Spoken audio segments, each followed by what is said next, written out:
Hi, I'm Greg Wells, and I am a musician and a record producer, a songwriter, and a mix engineer who's been doing this for a long time, sitting in front of speakers for decades at this point. I've been lucky enough to work with some of the world's most successful recording artists, and somehow songs of mine are collectively on over 130 million albums sold worldwide. Um, I just won my second Grammy last month for Michael Bublé's latest album called Higher, and my first Grammy was for producing and mixing the soundtrack album for the film The Greatest Showman. Um, and sound is very, very, very, very, very important to me. It's what it's how I keep my lights on. I live or die on the way things sound when they leave my studio and go out into the big bad world. Um, the studio that you see behind me, I've been building for the last 4 years. We're basically done. I mean, we were probably done about half a year ago. And the last component that I hadn't really explored was really kind of cleaning up some electrical stuff. And it's not an area that I am any kind of expert in. We had done some stuff, some isolation.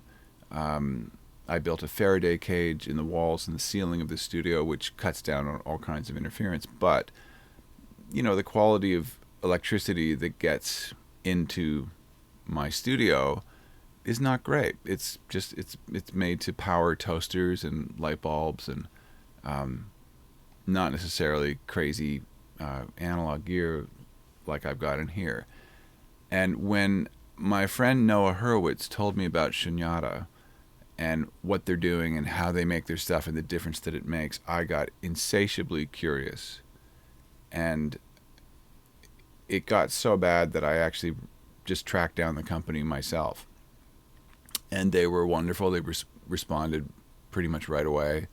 And we started a dialogue, and thus began my education on a lot of this stuff. And I still, I kind of just learned to drop in the bucket. But what they are doing and what they have done and of course will continue doing is so helpful to me. Of course, it's very advanced. It's definitely above my pay grade.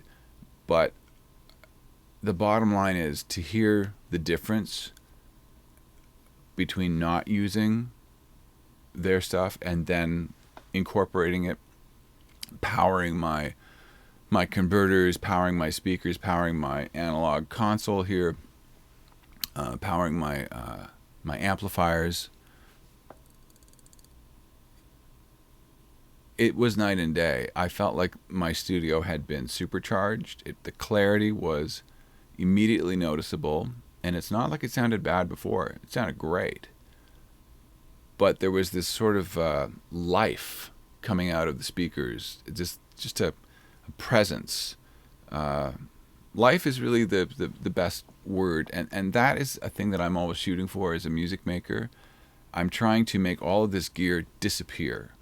Like when you're watching a great movie, if the movie's really amazing, I think within 5 or 10 minutes we all forget that we're watching a movie and we're just in the experience. That's what I'm shooting for with my music. I don't want people to know or even to notice, what kind of microphone I was using on the lead singer, what kind of snare drum the drummer was playing. None of that stuff should matter. You should just feel and get lost in the experience of listening to the music. And for me, this was a one-way ticket. There's no turning back. I can't recommend it highly enough. I think if you do this for a living, this is a no-brainer. It's hard to explain and describe the difference in sound quality. It's a bit like describing the way a piece of delicious food tastes to you. It's not going to be the same for everybody. It's hard to quantify, but I guess all you can do is take my word for it. They didn't give this gear to me. I'm paying for it, and this is coming from a place of enthusiasm. You really need to hear it for yourself, and I will just continue to keep spreading the gospel of this incredible helpful gear that they're making, which is making my gear sound better than it ever has.